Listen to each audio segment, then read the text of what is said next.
El ministro de Exteriores de Rusia, Sergei Lavrov, y el secretario de Estado de Estados Unidos, Antony Blinken, hablaron este viernes sobre la situación en Ucrania, la crisis alimentaria y el posible canje de prisioneros. Es la primera conversación telefónica entre ambos líderes desde el inicio de la invasión rusa. Con esto comenzamos. Los saluda Silvia Cabrera desde Berlín. Titulares. Antony Blinken urgió este viernes a su homólogo ruso Sergei Lavrov a que Rusia desbloquee la salida de cereales de Ucrania y permita que lleguen a los países que lo necesitan para paliar la crisis alimentaria provocada por el bloqueo.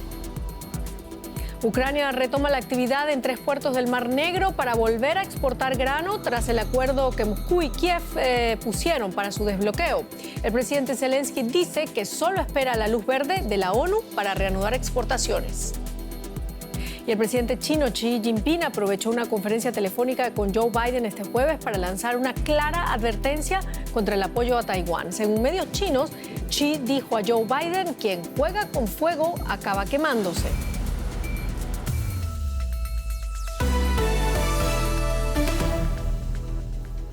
El secretario de Estado de Estados Unidos, Antony Blinken, comunicó hoy a su homólogo ruso Sergei Lavrov que la anexión de Ucrania por parte de Moscú jamás será una opción. Lo hizo a través de la primera llamada telefónica que ambos mantuvieron desde el inicio de la invasión.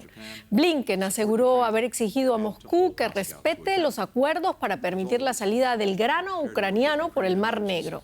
Lavrov, por su parte, dijo haber manifestado su descontento por el suministro occidental de armas a Ucrania y achacó a ello la prolongación del conflicto. Asimismo, ambos jefes diplomáticos abordaron una propuesta de Washington para garantizar la liberación de 2 detenidos estadounidenses en manos de Moscú. Ampliamos ahora con José Díaz Briceño desde Washington. José, comencemos el intercambio de prisioneros y la anexión de territorios por parte de Rusia. ¿Qué se dijo al respecto? Cuéntanos. 25 minutos de una plática directa y franca, como la describió el secretario de Estado Blinken, y que tuvo como punto central la búsqueda de liberación de 2 ciudadanos estadounidenses que están en estos momentos recluidos en Rusia. Y sin embargo, el Departamento de Estado ya había avisado previo a esta conversación que la situación no se había movido tal como quisiera la administración de Joe Biden. No había habido ningún progreso en una oferta que, de acuerdo con fuentes citadas por medios estadounidenses, incluiría un intercambio por un traficante de armas altamente conocido que enfrenta una cadena de 25 años de prisión en Estados Unidos, Victor Bout. Y sin embargo, también sabemos por Lavrov que estas conversaciones de intercambio de prisioneros es algo que las naciones han estado conversando desde antes de la guerra en Ucrania, la invasión rusa de Ucrania, diciendo que desde junio del año pasado el presidente Biden y el presidente Putin habían conversado sobre este tipo de situaciones. Apenas en abril ocurrió un intercambio de prisioneros que sorprendió entre un marino estadounidense y un piloto ruso que fueron liberados.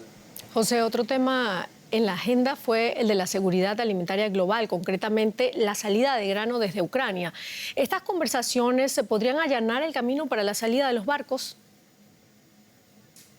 Bajo el acuerdo logrado con la Unión Naciones Unidas y también con Turquía por las capitales de Kiev y Moscú, Rusia se comprometía a la seguridad máxima para que los barcos que transportan el grano de Ucrania tuvieran todo tipo de seguridades al cruzar el Mar Negro.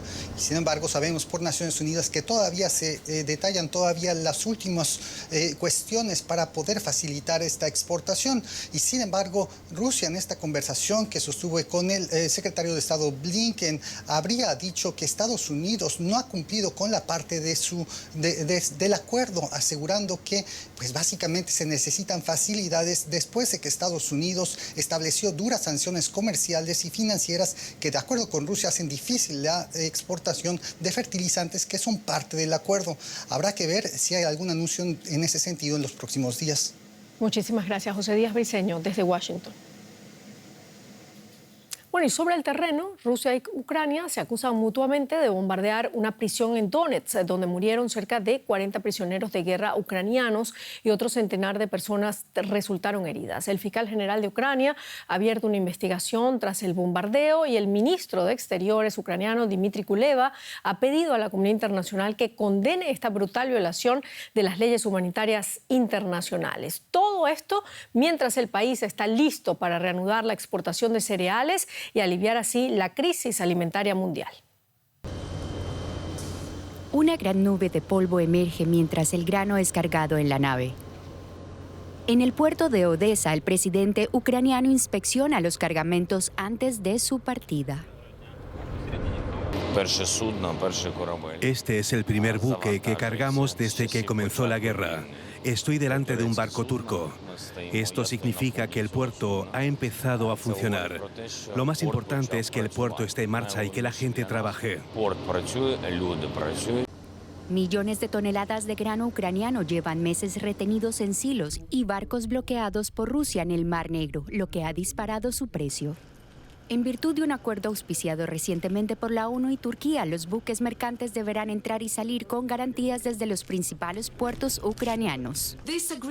Este convenio, como destacó el secretario general de la ONU, no es solo importante para Ucrania y la economía ucraniana, también es clave para evitar una crisis alimentaria mundial.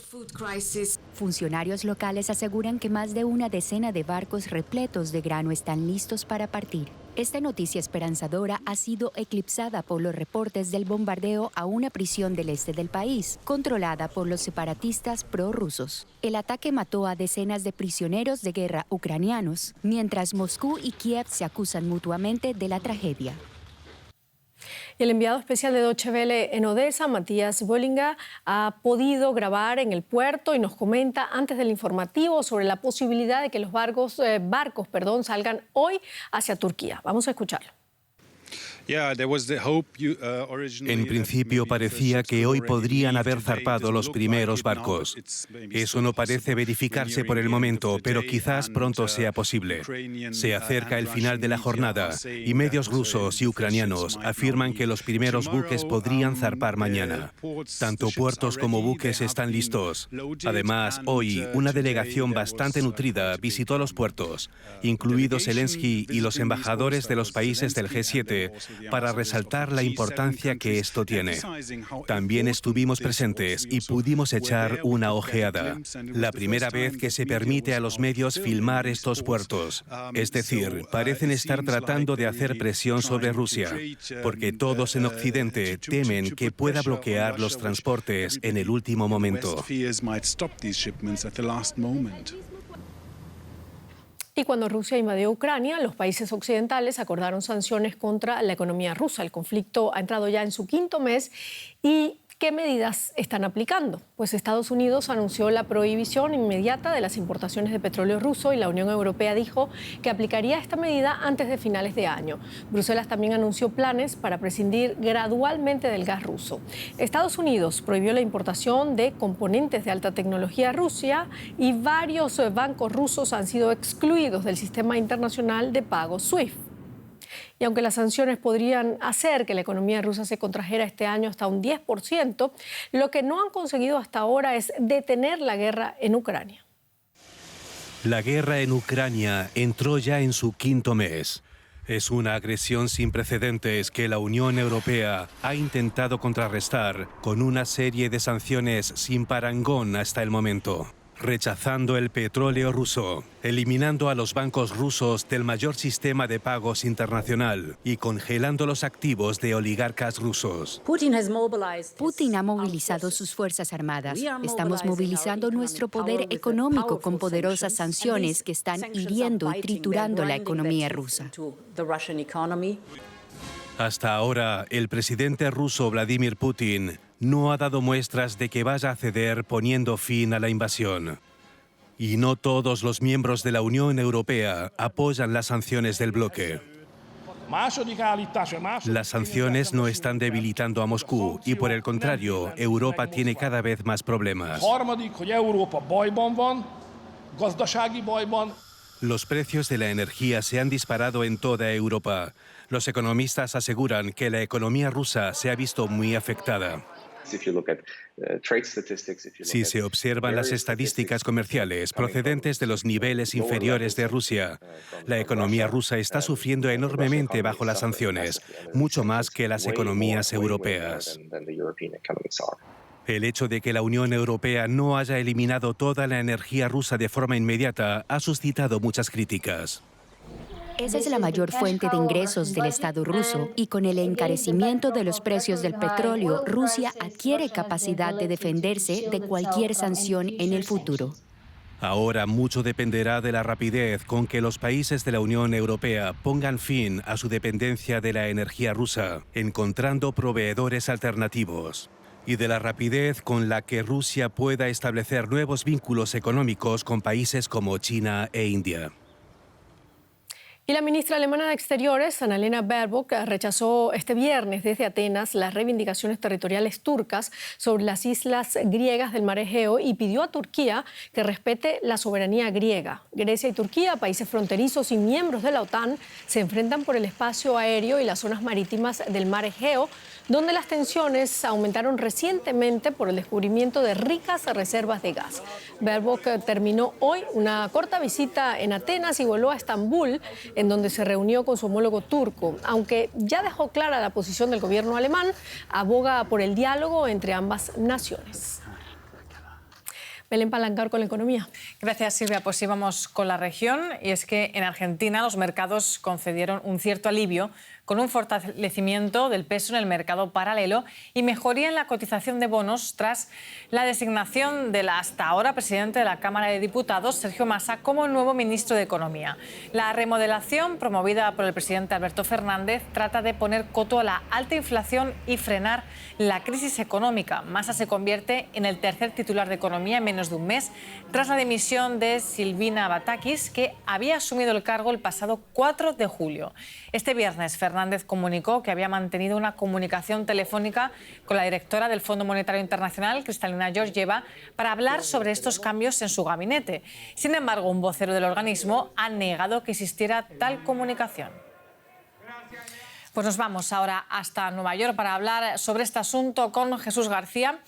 Jesús, en primer lugar, ¿se ha producido o no esa llamada entre el gobierno argentino y el FMI este viernes? Y por otro lado, ¿por qué es tan significativo este cambio de ministro y cómo va a influir en su relación con el organismo? Bueno, vamos por partes. El nombramiento de Sergio Massa al frente del área económica en Argentina es una bocanada de aire para el gobierno del presidente Alberto Fernández, porque Massa tendrá la posibilidad de implementar medidas fiscales y monetarias que podrían ser apoyadas por la coalición gobernante. Es decir, Fernández tendría que despreocuparse por estas nuevas políticas. Antes de que Massa llegara al gobierno de Fernández, se había logrado un primer paso con el Fondo Monetario Internacional sobre la deuda. Hoy, como bien comentas, y vamos a esta segunda parte, trascendió una presunta reunión vía telefónica entre el presidente Fernández y Massa con la directora del FMI y Kristalina Georgieva, pero el organismo internacional lo niega. Lo que se confirma es que entre el gobierno de Fernández y la directora Georgieva ha habido comunicación constante sobre cambios económicos en Argentina, aunque no han sido comunicaciones directas. Entre dimes y diretes, lo importante es el cambio de ruta que Argentina busca para enfrentar su deuda de 44.000 millones de dólares con el fondo, ya que si bien hay un acuerdo previo, hay diversas garantías que el país debe otorgar para mantenerlo. Por eso el papel de Massa será fundamental. Y Jesús, ¿Estados Unidos tendrá algún gesto pronto para ayudar a Argentina? Hay que recordar que la reunión que el presidente Joe Biden tenía pactada con el presidente Fernández tuvo que ser cancelada por el contagio de COVID del mandatario estadounidense. Argentina es un socio clave de Estados Unidos en América del Sur. Pero ha habido reuniones de alto nivel entre ambos gobiernos, concretamente entre el secretario de Estado Antony Blinken y su homólogo argentino Santiago Cafiero. Son varios los temas que han abordado. De entrada, el más importante, desarrollo económico y cómo podría Estados Unidos ayudar a Argentina a salir de este bache. También se ha abordado el tema de la inmigración con base en la Declaración de Los Ángeles en la Cumbre de las Américas que firmó Argentina y seguridad militar debido al avance de China en la región sur del continente. Argentina, como mencioné, es un socio clave en América del Sur para Estados Unidos, como lo confirman los acuerdos comerciales y de seguridad desde el 2015 a la fecha. Las inversiones de Estados Unidos rondan alrededor de $20 mil millones y hay un intercambio comercial por encima de 10 mil millones. Pero hay que poner atención a esto. China ronda como segundo y tercer socio en Argentina, algo que a Estados Unidos ha tomado mucho en consideración y por ello ha puesto mucho énfasis en el trabajo directo con Argentina y su área económica. Gracias, Jesús García, por esta conexión. Y otro asunto, la justicia británica ha vuelto a dar un nuevo revés al gobierno de Nicolás Maduro al negarse a entregarle las reservas de oro venezolanas que se encuentran depositadas desde hace años en el Banco Central de Inglaterra. El gobierno de Venezuela ha llamado a Reino Unido a rectificar la decisión que calificó de insólita. El equipo legal de Maduro quiere apelar esta decisión que favorece al opositor Juan Guaidó, reconocido en Reino Unido como presidente interino de Venezuela. El gobierno y la oposición se enfrentan desde 2019 por el acceso a estas 31 toneladas de oro valoradas en 1.900 millones de dólares. La jueza ha considerado legítima la Junta del Banco Central de Venezuela, nombrada por Guaidó, que fue quien solicitó que no se entregaran los lingotes a la Junta del oficialismo. Pues hasta aquí la economía, pero seguimos en la región con más temas, Silvia. Así es, un triunfo para la oposición venezolana. Seguimos con otros temas. En Panamá, el gobierno comenzó a discutir este jueves el presupuesto educativo, una de las claves para el fin de las protestas. Gremios docentes exigen una inversión del 6% del Producto Interno Bruto, una meta que contempla la ley, pero que no ha sido alcanzada. Desde la semana pasada, sindicatos y agrupaciones sociales negocian con el Ejecutivo una salida a la crisis social, la peor desde la invasión estadounidense en 1989. En la mesa de diálogo, mediada por la Iglesia Católica, ya se lograron acuerdos en 2 de los 8 temas de la agenda: la rebaja del combustible y la reducción del precio de alimentos de la canasta básica. Se trata sin duda de una crisis inédita, con una ola de protestas contra el alto costo de la vida y la corrupción, y las propuestas del diálogo por parte del gobierno de Panamá no logran calmar el enojo. Hablamos ahora de todo esto con Federico Alfaro, ministro de Comercio e Industrias de Panamá. Ministro, gracias por atender nuestra invitación. Hola Silvia, muchas gracias por la invitación y por tenerme aquí en tu canal el día de hoy. Ministro, ¿por qué esta crisis en un país con tantos recursos? Bueno, yo creo que es evidente que Panamá, al igual que la mayoría de los países a nivel mundial, está enfrentando en estos momentos una situación económica y social provocada, yo te diría, por la pandemia, por las secuelas de ella, por el alto costo del combustible a nivel internacional, que evidentemente tiene una incidencia en la inflación, tiene una incidencia directa en los costos de los alimentos, producto también del conflicto en Ucrania. Panamá no ha escapado de esta situación y yo creo que es importante reafirmar el compromiso del gobierno nacional a resolver los problemas que aquejan a la ciudadanía panameña por medio del diálogo y de la democracia. El diálogo y la democracia, esos son 2 puntos importantes para destacar acá. El Ejecutivo, sindicatos y agrupaciones sociales están dialogando desde el pasado 21 de julio en una mesa mediada por la Iglesia Católica, en la que ya se logran acuerdos en 2 de los 8 temas de la agenda. ¿Por qué se avanza tan lento? Bueno, yo creo que es parte del proceso del diálogo. Evidentemente es una situación que va variando dependiendo también de cómo va avanzando el diálogo. Nosotros hemos demostrado la disposición irrestricta del gobierno nacional a atender las necesidades justas que reclaman justamente los sectores de nuestra población, entre ellos el alto costo del combustible y el alto costo de la canasta básica. En ese sentido, te puedo adelantar que producto de este diálogo entre el gobierno nacional y los sectores representados, hemos podido congelar el precio del combustible a $3.25. Eso significa que Panamá tiene en estos momentos el precio más bajo de combustible en toda la región. Y te lo doy como una referencia. Hay países en Centroamérica que tienen 5.66, Costa Rica está en 5.69, República Dominicana está más o menos en 5.33. Lo que nosotros estamos seguros que producto de este diálogo y producto de aquellas decisiones que está impulsando el gobierno nacional, podemos atacar las necesidades de la población, ministro, que reclaman justamente... Claro. Ministro, disculpe que lo interrumpa. Disculpe Sí. que lo interrumpa. Usted habla de dos puntos importantes a los que se llegan a algún acuerdo, pero que no han logrado parar las protestas en las calles. ¿Qué más podría ofrecer el gobierno? ¿Hasta dónde está dispuesto a llegar el gobierno para buscar una solución? Bueno, de vuelta te digo, dentro de la mesa del diálogo y producto de las discusiones que estamos llevando en ese sentido, nosotros por un lado te he dicho que hemos llevado a congelamiento del precio de combustible en 3.25, pero por otro lado, y te doy otro ejemplo, para el tema de la canasta básica, nosotros hemos adoptado una serie de regulaciones importantes, entre las que se encuentran la reducción a 0% del arancel de algunos productos de aseo personal y de limpieza del hogar, establecer un precio tope a 10 productos adicionales de la canasta básica, lo que nos está llevando a 18 productos con precio tope dentro de la canasta básica, y también establecer un margen de comercialización. Nosotros estamos convencidos de que estas medidas que estamos tomando van a llevar a acuerdos, y hemos visto también que algunos sectores de la población se han visto beneficiados y han demostrado la complacencia por estos acuerdos que ha llegado el gobierno nacional. Pero, ministro, la gente no solamente se está quejando del alto costo de la vida, también, por ejemplo, de la corrupción. 2 expresidentes están siendo procesados en el caso Odebrecht. ¿Qué está haciendo el gobierno o qué se está haciendo desde el gobierno para frenar este mal? Bueno, evidentemente el tema de la corrupción y la transparencia es un pilar fundamental de este gobierno. Nosotros desde que iniciamos la administración, por ejemplo, en el año 2019, hicimos una reforma a la ley de contrataciones públicas que lo que busca es generar mayor transparencia en el proceso de contrataciones. También es importante mencionarte que recientemente, producto de ese clamor popular, el gabinete del presidente Cortizo autorizó presentar ante la Asamblea Nacional la derogación de 2 leyes que estaban siendo cuestionadas por la sociedad panameña. Así que en ese sentido, yo creo que nosotros evidentemente dentro del proceso de diálogo y de la transformación por una sociedad más transparente y con menos corrupción, nosotros tenemos la capacidad no solo de escuchar a la población, sino de que también podamos llevar a cabo reformas a nuestras leyes que atiendan esas necesidades. Ministro, se me acaba el tiempo. ¿Cuándo volverán a la mesa de diálogo? Muy brevemente.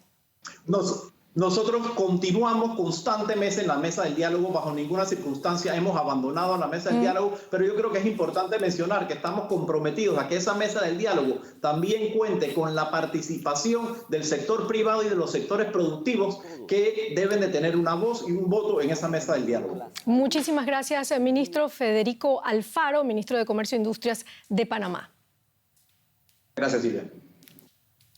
Seguimos con otros temas. El presidente chino Xi Jinping aprovechó una conferencia telefónica con su par estadounidense para lanzar una clara advertencia contra el apoyo a Taiwán. Según medios chinos, Xi dijo a Joe Biden: quien juega con fuego acaba quemándose. China se indigna ante la posible visita a Taiwán de la presidenta de la Cámara de Representantes estadounidense, Nancy Pelosi. Esto agravaría las tensiones ya de por sí crecientes entre 2 potencias. La política oficial de Washington reconoce la soberanía china por encima de los gobiernos de Taipei, pero Biden ya provocó en su momento un terremoto diplomático al declarar que Estados Unidos respondería militarmente a una invasión.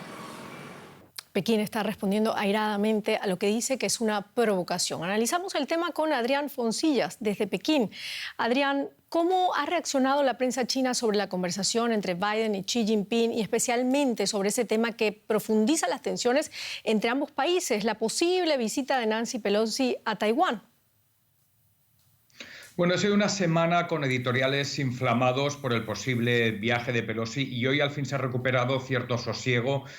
El diario Global Times, el más nacionalista, aplaudía que los presidentes conserven sus líneas de comunicación en contraste con los últimos meses de Donald Trump, pero también dejaba algún recado a Washington. Decía que los problemas nacen en la disonancia entre sus palabras benintencionadas y sus acciones hostiles, y no hacía falta que recordara las organizaciones de defensa que Washington apadrina en el Pacífico, como el AUKUS o el Quad, o la expansión de la OTAN al patio trasero chino. Y el viaje de Pelosi pues, ha generado la previsible indignación, las promesas de respuestas contundentes que no han sido concretadas y la novedad de la amenaza de una acción militar. Algunos analistas especulan con que los cazas chinos podrían volar cerca del avión estadounidense en algún tramo o que podrían adentrarse en el espacio aéreo taiwanés. Serían maniobras inéditas que dispararían sin remedio la tensión, así que es muy probable que si el viaje de Pelosi se concreta finalmente, que Pekín no vaya más allá de otra ruidosa pataleta. Adrián, ¿ha cambiado la política de Biden hacia Taiwán con respecto a la que tenía Donald Trump? ¿Cómo ven allá al actual presidente estadounidense?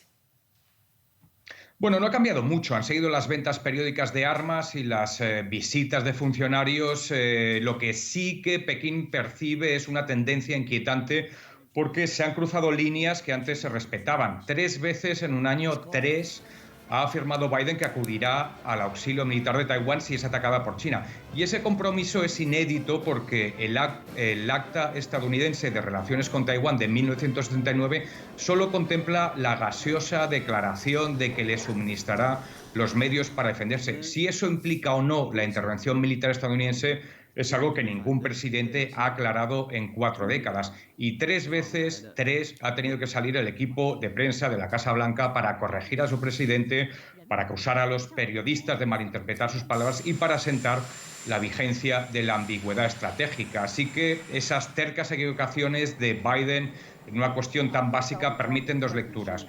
O Estados Unidos cuentan con el presidente más torpe de su historia o con el más cínico. Y en China se decantan por lo segundo. Hoy o esta semana un analista sostenía que después de haber afirmado Biden que el viaje de Pelosi no es una buena idea, que es inverosímil que la congresista actúe por libre. Así que esa discrepancia, en su opinión, solo responde a la táctica del poli bueno, poli malo que juegan Biden y Pelosi. Así que la certeza de China es que la hostilidad estadounidense no depende de Trump, de Biden ni del que venga, sino que integra la nueva normalidad y que no va a cambiar.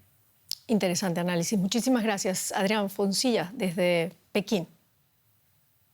Gracias a vosotros. Un abrazo. Vamos ahora con un resumen de otras noticias importantes de la jornada. Fuentes palestinas informan que un adolescente murió por disparos israelíes en la Cisjordania ocupada. El ejército, por su parte, señala que no está aún claro el origen de los disparos mortales y que investigará lo sucedido.